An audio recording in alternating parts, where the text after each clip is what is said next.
Senyor Presidente, walang patutunguhan ng pag-aaway at pagbabangayan natin dito. Habang tayo ay nagbabangayan, mas lumalakas at nakakagawa ng mga taktika ang mga Amerikano. Kailangan lusubin na natin sila hanggat kaunti pa lamang sila.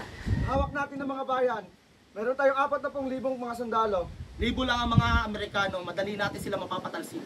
Hindi pwede, ganyan. Sila Benjamino at Arguelles para mapag-usap para sa kapayapaan kay General Otis. Pinaglalaroan lamang nila tayo. May nakapagbalita sa akin na meron silang 7,000 armadong sundalo. Tama si General Luna.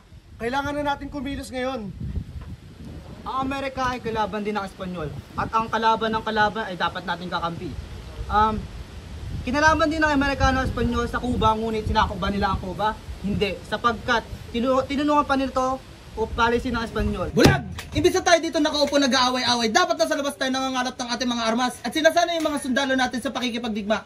Huwag na huwag kayong maniniwala sa matatamis sa salita ng mga Amerikano. Paano ang aming mga negosyo? Kapag nakipaglaban kami, babagsak ang ekonomiya. Paano namin mapapakain ang aming pamilya? Negosyo o kalayaan, bayan o sarili, pumili ka!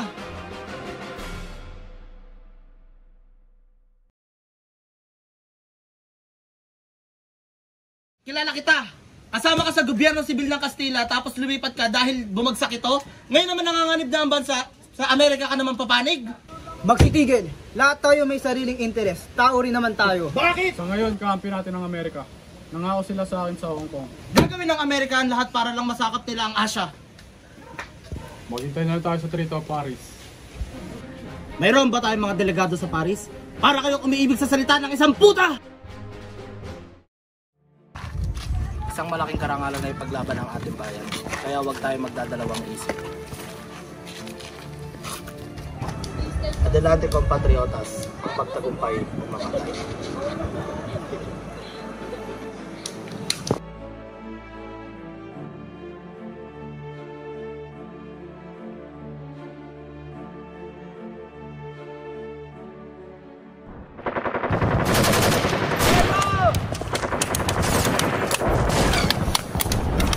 Diretso lang ang magpapaputok!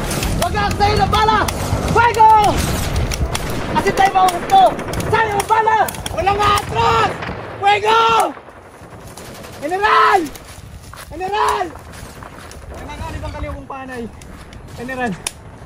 Padala ka ng mga mensahe para sa mga taga-kawit at sabihin mo sa General Halulino na agapan niya ang kaliwang panay. Walang dapat na makulos na kaaway. Huwag kayong matatakot! Sabay ka na lang pagtakot ito! Huwag kayong makilala ng loob! General, mas madali sana kung marami pa tayong buhay eh. Natawag ka na yung mga taga-kawit. Naku po! Hoy! Bumalik kayo dito! Hoy mga duwag! Hoy, magsibalik kayo dito! Mas matapang pa yung mga babae dito eh. Hoy, magsibalik kayo dito! Uy! Saan ka pupunta? Anak ka ba ni Ben Camino? Lumaban ka! Lumaban ka! Punyeta! Iyo di puta! Lumaban kayo! Huwag kayo kailangan mo! Hanggang sa kamatayin, lumaban kayo! Huwag kami magkagalaw. Ano yun? Paumain mo na lang. Come on, magsasalita.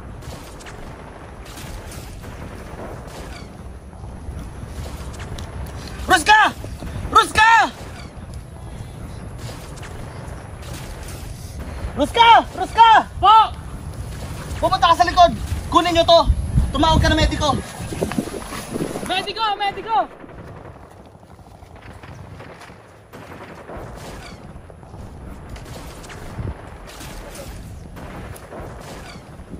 Kunin niyo na to.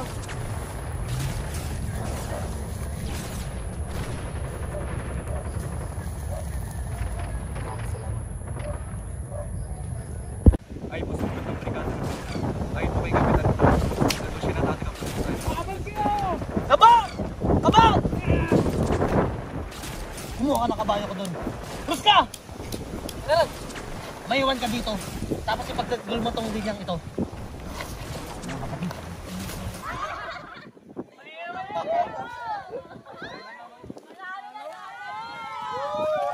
May paparating! May paparating! Ay, sa'yo! Tignan nyo itong mga taong to. Bakit sila mo dito? At sisipa tayo ng mga kasama nyo. Asasayan nyo pa! Asan ang kapitan nyo? kayo ng maayos! Kinakausap kayo ng general. Roman! General! Tanggalan mo nga ng armas itong mga duwag na to! Tanggalan mo na Rango at Tigapos!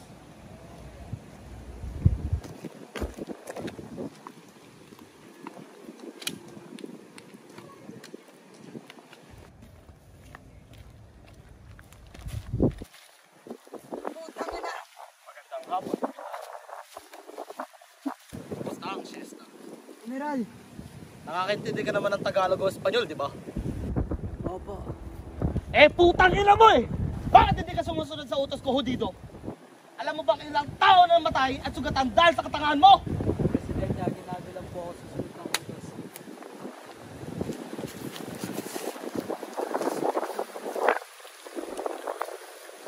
Alam mo ba ang unang artikulo ng patakaran natin? Hindi po. Artikulo 1. Ang hindi dumunod sa utos ng punong general ng digmaan ay tatanggalan ng ranggo at ipapapatay ng walang paglilitis sa husgadong militar.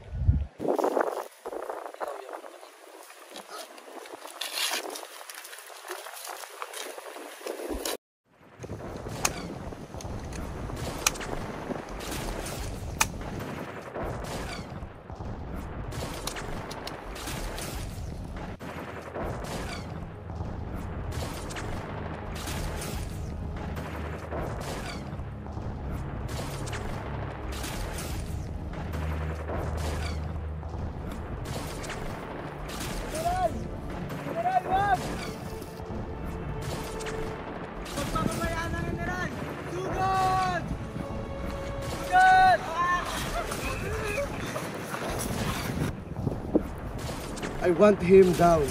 Copy, General. Everyone, all of your fire on that man!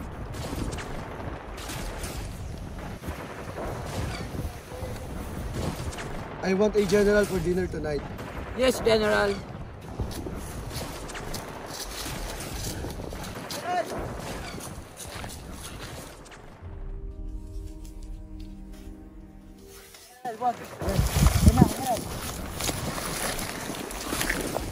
Did we get him? No, General. Hindi mo ba nakita?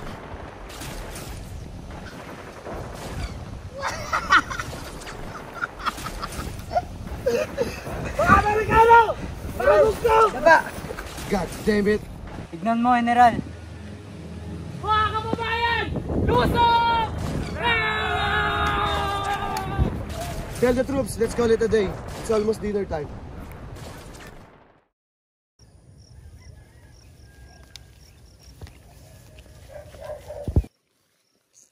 General, kami na po ang humihingi ng paumanhin sa ngalan ni General Mascardo.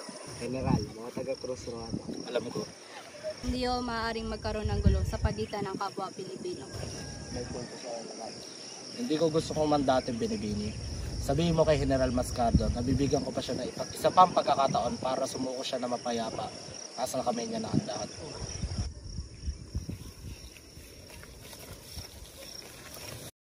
Naiintindihan ko kayo, mga binibini.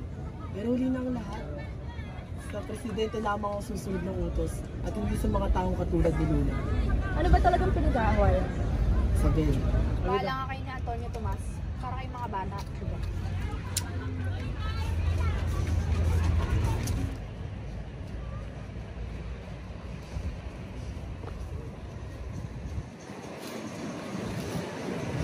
General.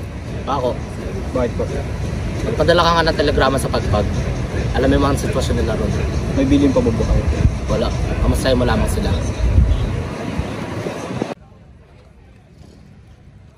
Eh! Barilin niyo ako! Eto na ako! Barilin niyo ako! Bilis!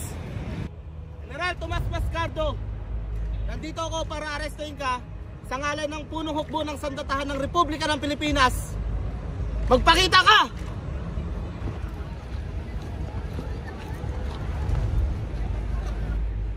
Magandang gabi, General Luna.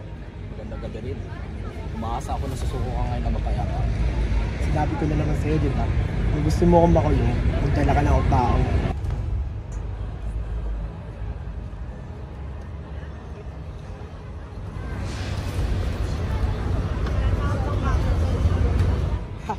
Balo ka talaga, Luna. Tataling ka na rin siya. Ano mo? Buta na lang General, masama pong balita. Nilusob na po ng mga Amerikano ang pagpagkatkinga. Sa ngayon po, ang dalawang kampo po ay nanganganib na.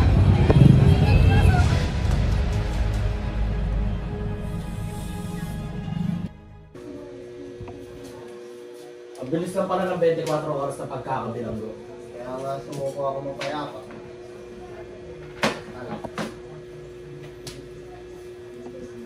Senyor Presidente, nais ko pong bumitaw bilang punong hukbong sandatahan. Bakit? Imposible matupad ko ang tungkunin ko sa sitwasyon na to. Lalo pat nabalitaan ko nakalayanan dalawang traidor na silang Paterno at Buen Camino.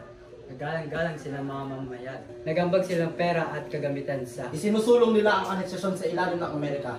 Habang at ako at ang ating mga sundalo ay nakikipagdigma sa bansang kinaiibigan nila, hindi ko matatanggap ang katraidoran na yan hanggat ako'y nabubuhay. General Luna, matalino ka pagdating sa mga labanan.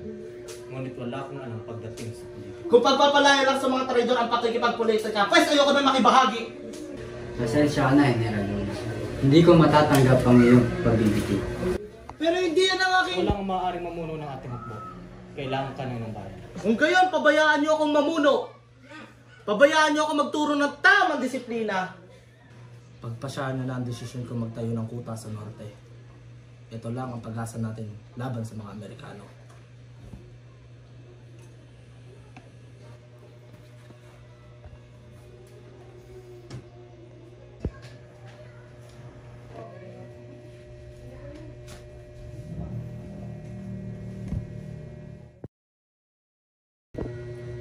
Naganap ito, kamakailan lang. Nag-init ang ulo ni General Luna sa tao, lahat ng plaza. Anong bago doon? Sabi niya, hindi daw siya magdadalawang isip na barilin ang traidor sa bansa. Kahit na ikaw, Senyor Presidente. At may bali-balita na binabalak niyang luklok ang kanyang sarili bilang diktador kapalit ninyo. Sino nagsabi? Ako mismo ang saksi sa pagbabanta niya sa plaza. Narinig po namin mula sa mga opisyalis ang pagbabalak niya maging isang diktador. Hindi totoo yan. Kilala niyo naman si Luna. Hindi siya makapagpigil kahit tuturo kami ng salita. Maaaring hangin lamang ito sa pandinig natin. Pero kay Luna, totoo lahat iyon. At alam natin na nabubulag lang siya sa kanyang galit. Parang baliw na to. Si Luna ang pinakamahusay ko ngayon. Nariyan naman si Goyong At si Ricarte. Nandito rin ako.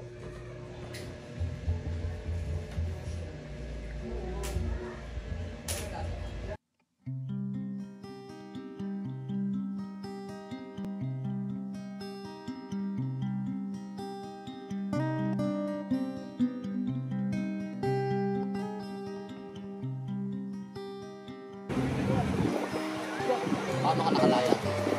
Napakulong na kita.